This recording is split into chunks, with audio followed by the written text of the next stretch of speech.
सावंतवाडीत car craft तर्फे free AC checkup. Maruti Suzuki car सर्व्हिसिंगचा 20 वर्षांचा प्रदीर्घ अनुभव आता आपल्या सेवेसाठी सज्ज। आजच तुमची अपॉइंटमेंट बुक करा 9955 66 36 55 आणि 96 19 58 12 34। विद्यार्थ्यांनी प्रत्येक गोष्टीमागे का आणि असं का असे प्रश्न विचारण्याची जिज्ञासा ठेवावी। प्रश्न विचारणारी तरुणाईत भारताला महासत्ता बनवेल असा विश्वास आमदार प्रमोद जठार यांनी विजयदुर्ग विश्व हेलियम डे कार्यक्रमादरम्यान व्यक्त केला आहे। ह्या दिवसाचं महत्त्व लक्षात घेऊन आपला वेळ म्हणून आपण सर्वजण इथे आलेलो आहोत। ॲक्च्युली त्यासोबतच जठार साहेबांचं सगळ्यांच्या वतीने त्यांना एक चांगलं पद मिळालेलं आहे, त्यासाठी त्यांचं सगळ्यांच्या वतीने अभिनंदन करतो आणि अधिक अशीच वाटचाल सेंट्रल हॉलपर्यंत व्हावी ह्याही शुभेच्छा देतो। सेंट्रल हॉल म्हणजे पार्लमेंटमधला सगळ्यात महत्त्वाचा घटक समजला जातो। तर विजयदुर्गला इतिहास फार जुन्या काळापासून आहे, अगदी भोजराजापासून शिवाजी महाराजांपासून आगरी घराण्यापासून रूपांपर्यंत आहे।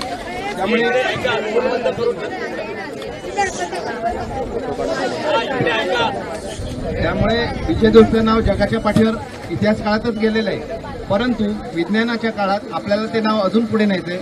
ऑलरेडी हेलियमच्या शोधामुळे ते नाव पुढे गेलेलं आहे।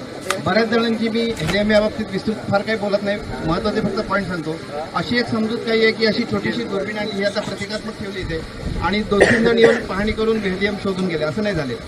मुळात हेलियमचा शोध 1868ला गुंटूरला लागला आणि तो सुद्धा जॅन्सन म्हणून शास्त्रज्ञ होता, त्यांनी केला, पण त्याला नक्की कळलं नव्हतं हे काय ते सोडियमच्या जवळचं आहे का हायड्रोजनच्या जवळचं मूलद्रव्य आणि पृथ्वी तलावर अस्तित्वात आहे की नाही याचा शोध लागला नव्हता।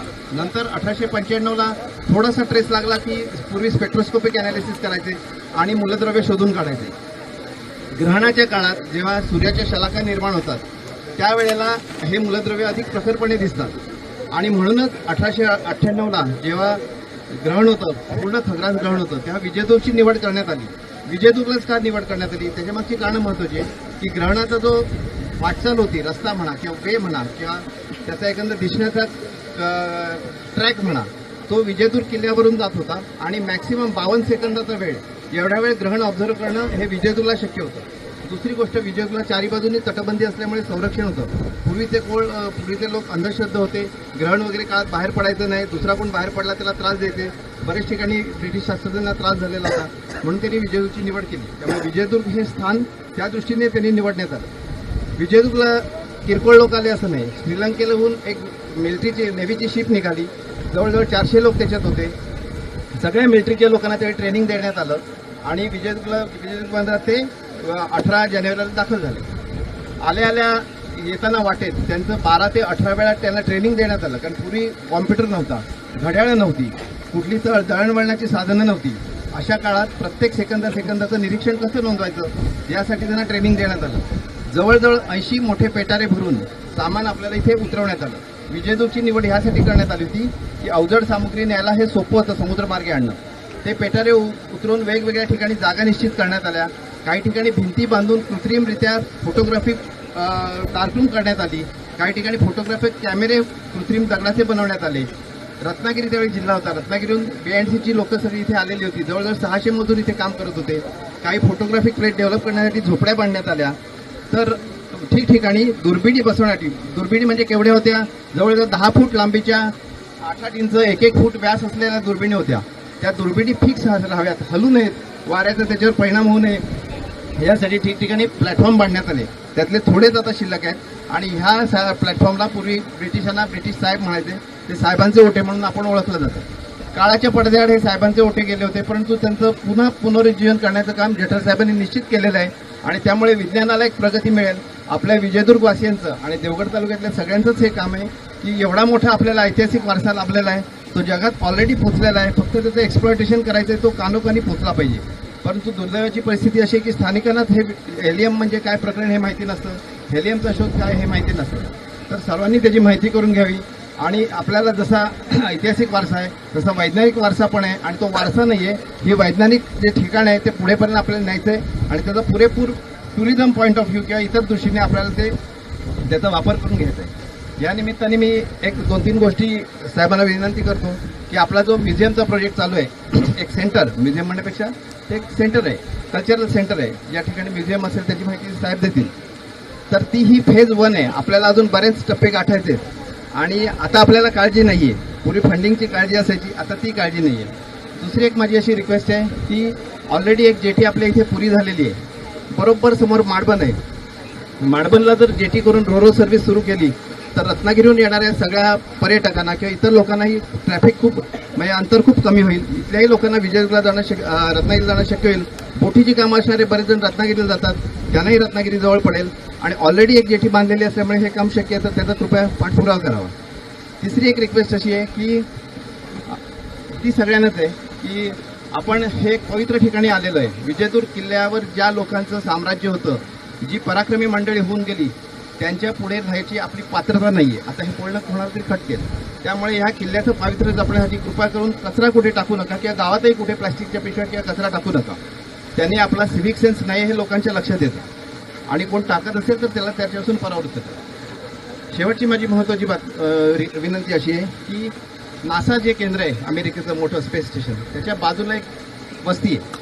त्या वस्तीला त्यांनी स्कायलॅब म्हणून नाव दिले, पूर्वीचं जुना सॅटेलाईट, पहिलं सॅटेलाईट.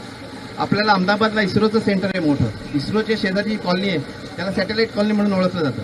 सिमिलरली विजयदुर्गची जर ओळख विजयदुर्गच्या इतिहासाबरोबर हेलियमसाठी जर जायची असेल, काजीसाहेब कुठे, सरपंच काजीसाहेब हां आणि जठार साहेब यांना माझी अशी विनंती आहे की विजयदुर्गला एखाद्या मोठ्या भागाला हेलियम परिसर म्हणून नाव द्यावं की जे कायमस्वरूपी विजयदुर्गशी असोसिएटेड राहील आणि लोकांना उत्सुकता निर्माण होईल, हे हेलियम म्हणजे नक्की काय आहे, कशासाठी हे नाव दिलं आहे. या दृष्टीने माझी विनंती आहे.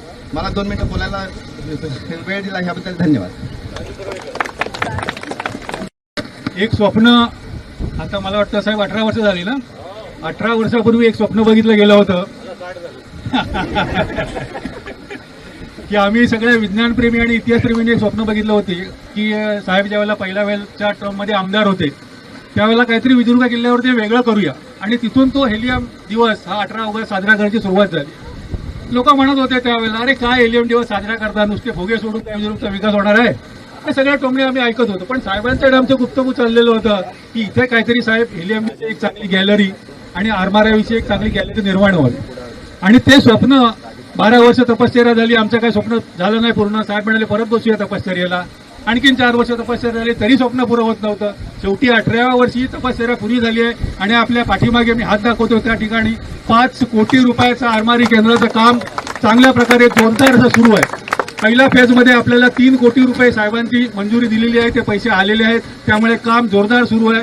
दुसऱ्या फेजमध्ये 2 कोटी रुपये येतील आणि त्यानंतरच्या फेजमध्ये तिथूनच किल्ल्यावरती लाईट अँड साऊंड शो सारखा आंतरराष्ट्रीय दर्जाचा असा एक light and sound show Vijaydurg किल्ल्यावरती आपल्याला बघायला मिळेल. म्हणजे जे स्वप्न आम्ही 18 वर्षापूर्वी बघितलं होतं त्या स्वप्नाची पूर्ती आज होते आणि परत एकदा साहेब आमदार झालेले आहेत. त्यामुळे आठवले साहेब म्हटले त्याप्रमाणे आम्हाला काही निधीची कमतरता नाही आहे. आमच्या आता सगळ्या गरुड झेपी उंच उंच होत जाणार आणि साहेबांना भरपूर त्रास देऊन विजयदुर्गचा विकास कसा होईल, तो फुगेसूट कसा होतो हा साहेबांनी करून दाखवला. आणि या ठिकाणी मला 2 मिनिटं बोलायला दिलं त्याबद्दल खूप खूप धन्यवाद. गेली 18 वर्ष हे सगळे बालगोपाळ, विजयदुर्गची मंडळी, सिंधुदुर्गातली मंडळी आणि विज्ञानप्रेमी डॉक्टर आठवले साहेब या ठिकाणी आहेत, आमचा सरपंच काजी या ठिकाणी आहे, राजू आहे, सगळीच मंडळी, प्रसाद आहे, शुभाताई आहेत, हे सगळी मंडळी, हे सगळे बालगोपाळ 2008 पासून या ठिकाणी विज्ञानातील एका शोधाचा वाढदिवस साजरा करतात. याच ठिकाणी ज्या ठिकाणी आपण उभे राहिलेल्या अशीच दुर्बीण मला वाटते डॉक्टर साहेब 1868 साल 18 ऑगस्ट म्हणजे साधारणतः 150 वर्ष जवळजवळ होऊन गेली. या एवढ्या वर्षापूर्वी याच ठिकाणी फ्रेंच आणि पोर्तुगीज लोक आले, समुद्रमार्गे आले, सूर्यग्रहण होतं आणि सूर्याकडे बघता बघता त्यांना हेलियम वायूचा शोध लागला पुढे गुंटूरला जाऊन. पण तरीसुद्धा या जागेला हेलियमचं पाळणाघर म्हणलं जातं. म्हणून या हेलियमच्या पाळणाघराच्या या ठिकाणी आम्ही दरवर्षी येतो, सगळे बालगोपाळ मंडळी ग्रामपंचायतीच्या माध्यमातून, आणि आम्ही एक संदेश देतो की अंधश्रद्धा टाळा, विज्ञानाची कास धरा, विज्ञानाच्या सोबती व्हा, विज्ञानाचे वाढदिवस साजरे करा, कोणावरही चुकीचा विश्वास ठेवू नका, विज्ञानाच्या कसोटीवर जे येतं त्याच्यावर भक्ती करा. अशा प्रकारची विज्ञानावरती भक्ती करायचा, त्याचा वाढदिवस करायचा. बघा, विज्ञानामध्ये अनेक शोध लागले गेल्या 100, 150, 200 वर्षामध्ये, त्यामुळे माणसाचं जीवन सुसह्य झालं. तसं सगळ्या धर्मातल्या, सगळ्या जातीतल्या, सगळ्या पंथातल्या लोकांनी आपल्या आजूबाजूच्या असलेल्या सगळ्या समाजाचं कल्याण करावं. सर्वे अपि सुखीन संतु सर्वे संतु निरामया. या विज्ञानामुळे सगळ्या सृष्टीचं, पृथ्वीचं, माणसांचं कल्याण होऊ दे आणि त्याला चांगलं आयुष्य उपभोगता येऊ दे. याच्यासाठीच गेल्या 150-200 वर्षात अनेक शोध लागले. म्हणून आयुष्य सुसह्य झालं, सुसंस्कृत झालं असं व्हावं म्हणून विज्ञानाची कास धरावी. असं नवीन जनरेशन जे आहे, आम्ही जर अशा प्रकारचं काम केलं तर नवीन जनरेशन, ज्याला आजच्या भाषेत जेन झी म्हणतात, त्या जेन झीच्या तरुण, कारण देश आपला सगळ्यात तरुण आहे, जगामध्ये सगळ्यात तरुणांचा देश असलेला देश हा भारत आहे, हिंदुस्थान आहे. आणि ती महासत्ता व्हायची असेल तर विज्ञानाची कास आजच्या पिढीने धरली पाहिजे. त्याच्यामधले कुठलं ड्रग ॲडिक्शन सोडलं पाहिजे. ड्रगला काय म्हणतो आपण, व्यसनमुक्ती राहिली पाहिजे. कुठल्याही व्यसनाच्या आहारी जाऊ नका, वाईट गोष्टीच्या आहारी जाऊ नका. विज्ञानाची कास धरा, अभ्यास करा आणि APJ अब्दुल कलामांसारखे मोठे व्हा. अशा प्रकारचं आम्ही उद्बोधन या ठिकाणी करतो. अशा प्रकारची गोष्ट वारंवार 18 वर्ष आम्ही सांगतो. मला वाटते पुढचे अनेक वर्ष माझे सगळे विद्यार्थी हे सगळे बालगोपाळ चालू ठेवतील आणि विज्ञानाच्याकडे लोकांचा दृष्टिकोन, वैज्ञानिक दृष्टिकोन होईल अशी आम्हाला आशा आहे. साहेब, या विजयदुर्गमध्ये म्युझियम देखील साकारलं आहे. या म्युझियममुळे रोजगाराचा प्रश्न देखील सुटणार आहे. म्युझियममध्ये या ठिकाणी पर्यटक येतात, त्या पर्यटकांना किल्ला बघितल्यानंतर याची माहिती देणं, हेलियमची माहिती देणं. हा विजयदुर्ग किल्ला कसा, राजा भोज नावाचा एक राजा होता, त्याने 800 वर्षापूर्वी, 1000 वर्षापूर्वी बांधला. नंतर छत्रपती शिवाजी महाराजांनी याची दुरुस्ती केली, ते शिपयार्ड बांधलं. म्हणून महाराज आज हिंदुस्थानी नेव्हलचे जनक समजले जातात. महाराजांनी आरमार सृष्टी, कान्होजी आंग्रेंचं या ठिकाणी स्थान होतं. धुळप म्हणून आपले एक सरदार होते, त्यांचा वाडा आज इथे आहे. या सगळ्या गोष्टींचं लोकांना स्मरण करून देणं. गेल्या 150 वर्षामध्ये समुद्रावर ज्याची सत्ता, त्याची या प्रांतावर, या राष्ट्रावर सत्ता, असा संदेश छत्रपती शिवाजी महाराजांनी या आपल्या जनतेला दिला. म्हणून सिंधुदुर्ग किल्ला बांधला, विजयदुर्गची डागडुजी केली, कान्होजी आंग्रेजींना सरखेल केलं आणि अशा ह्या सगळ्या समुद्राचं रक्षण महाराजांनी करण्याचा विजयदुर्गच्या माध्यमातून प्रयत्न केला. हे सगळं चलचित्राच्या माध्यमातून या म्युझियममध्ये, या आपल्या वरच्या ह्याच्यामध्ये दिसेल अशा प्रकारची व्यवस्था आम्ही डॉक्टर आठवले साहेबांच्या मार्गदर्शनाखाली आणि रघुजी राजे आंग्रे जे आहेत त्यांच्या मार्गदर्शनाखाली आणि आम्ही सगळी मंडळी या अशा आरमार सृष्टीची उभारणी सुरू आहे. त्याला 4-5 कोटीचं मागच्या वेळेला सिंधुरत्नमधनं आपण पैसे दिले, पर्यटनमधनं आणि 5 कोटी देण्यासाठी आम्ही मंत्र्यांना सांगितलं, त्यांनी होकार दिला, आपल्या सरकारने होकार दिला. लवकरच ते पण हे संपले पैसे की ते येतील. परंतु अशा प्रकारचे एक म्युझियम उभं राहिलं. मग ती डॉक्टर आठवलेंनी सांगितलेली हेलियमची कथा त्या ठिकाणी सांगता येईल. विज्ञानाची कास धरा. या ठिकाणी छत्रपती शिवाजी महाराजांनी कसा विजयदुर्ग किल्ला डागडुजी केली, सिंधुदुर्ग किल्ला सुरत लुटली आणि मग सिंधुदुर्ग किल्ला त्या ठिकाणी कसा बांधला, सुरत का लुटली, कारण या देशामधलं सगळ्यात श्रीमंत ठिकाणी सुरत होतं. आणि मग सुरत त्याचे पैसे महाराजांनी इकडे तिकडे न नेता त्याचा समुद्रावरती सिंधुदुर्ग किल्ला कसा बांधला, जहाज बांधणी कशी होत होती, जहाजांचे प्रकार किती होते, अशा प्रकारची सगळी माहिती पुढच्या पिढीला जेन झीला पोचावी. बरोबर डॉक्टर साहेब? म्हणून आपण या ठिकाणी आरमाराची सृष्टी आणि हेलियमचं म्युझियम त्या ठिकाणी होऊ घातलेलं आहे. सरकारचं, पालकमंत्री साहेब नितेशजी राणेंचं, आमच्या सगळ्या मंत्री महोदयांचं आणि सगळे मुख्यमंत्री, उपमुख्यमंत्री सगळे म्हणजे महाराष्ट्र सरकारचं मी आभार मानतो की आमच्या सगळ्या बालगोपाळांच्या प्रयत्नाला त्यांनी आवाज दिला, होकार दिला. रवींद्र चव्हाण साहेब PWD मिनिस्टर होते, त्यांनी जागा दिली, एवढा मोठेपण आहे. दीपक केसरकर साहेब सिंधुरत्नचे अध्यक्ष होते, त्यांनी 5 कोटी रुपयाचे इमिजिएट मान्य केलं. नितेशजी राणेंनी त्यांना आम्हाला या ठिकाणी करण्याचे सहकार्य केलं. आता पण सरकारमधनं ते पैसे आपल्याला आणून देत आहेत. या सगळ्या गोष्टीमुळे विजयदुर्ग तुमच्या सिंधुदुर्गच्याच नकाशावर नाही, महाराष्ट्राच्याच नाही डॉक्टर साहेब, देशाच्या नकाशावर हा भूभाग येईल आणि इथे पर्यटक येतील. इथल्या लोकांच्या घराघरामध्ये उद्योग निर्माण होतील छोटे छोटे आणि 80% बंद पडत असलेली घरं पुन्हा उघडतील. मला विश्वास आहे आणखीन 25 वर्षाने सिंधुदुर्ग हे मेरीटाईम बोर्डाचं म्हणजे समुद्री असलेल्या कामकाजाचं, आजही माझे शब्द लिहून ठेवा मुद्दाम, आणखीन 25 वर्षाने सिंधुदुर्ग जिल्हा हा महाराष्ट्राचं नव्हे तर देशाचं मेरीटाईम या व्यवसायातलं हब होणार आहे. हब होणार आहे. लिहून ठेवा पत्रकार मंडळी, तुम्ही तर मुद्दाम सांगा जनतेला. 25 वर्षाने सिंधुदुर्गामध्ये गावं पुन्हा भरलेली दिसतील. एवढा रोजगार इकडे येणार आहे, कारण तुम्हाला एवढा समुद्र किनारा आहे. आता निरनाळे बघा, परवा नितेशजी राणेने एक जहाज बांधणीचा एक गोव्याच्या बॉर्डरवर एक कारखाना आणला. अशा अनेक येतील. मुंबईमधले जे सगळे आहेत त्यांना जागा आता सिंधुदुर्ग रत्नागिरीतच शिल्लक आहे. त्यामुळे 25 वर्षाने आपलं बाबा गाव पकडा, नाही तर गावात सुद्धा तुम्हाला जागा मिळणार नाही. त्यामुळे मुंबईकरांनी, पुणेकरांनी आणखीन कुठे गेले आहेत त्याने आपल्या गावात परत फिरा, असा मेसेज आजच्या दिवसाच्या निमित्त जनतेला देतो. जय हिंद, जय महाराष्ट्र, जय विज्ञान. सरपंचांना विनंती केली आहे आणि सरपंच साहेब त्या दृष्टीने विचार करून आता आपला जो वरती हे होणार आहे म्युझियम, त्या भागाला हेलियमचा रोड असा काहीतरी नाव देऊ शकता, इथून वर येणारा रोड असा एक आपण प्रस्तावित करा ग्रामपंचायतीच्या वतीने. ते पालकमंत्र्यांच्या संमतीने आपण महाराष्ट्राकडे पाठवून मंजूर करू शकतो. राजस्थानमध्ये जे किल्ले वगैरे आहेत ना, त्यांची देखभाल पुरातन विभाग इतका म्हणजे मोठ्या प्रमाणात खर्च करते.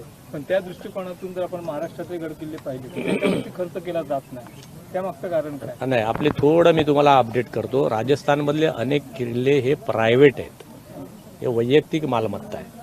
ते ह्याच्याकडे गेले नाहीत, कशाकडे, पुरातत्व विभागाकडे, आर्किओलॉजीकडे गेले नाहीत. आपल्याकडचे सगळे आर्किओलॉजीकडे गेले. म्हणून आजही ते त्यांचे प्रायव्हेट असल्यामुळे त्यांची डागडुजी तेच करतात. आपल्याकडे ते झालं नाही, आपण सगळे आर्किओलॉजीकडे गेले. तरी सुद्धा आता महाराष्ट्र सरकारने मगाशी डॉक्टरांनी सांगितलं तसा इनिशिएटिव्ह घेतलेला आहे. निराळ्या समित्या, निराळे मंडळ, निराळा पैसा असं उभं करण्याच्या प्रयत्नात आहे. पण तुम्हाला विश्वास देतो, आणखीन 25 वर्षाने सिंधुदुर्ग पर्यटन आणि मेरीटाईम बोर्ड याच्यामध्ये जगात पुढे गेलेलं असेल एवढा विश्वास तुम्हाला देतो. धन्यवाद.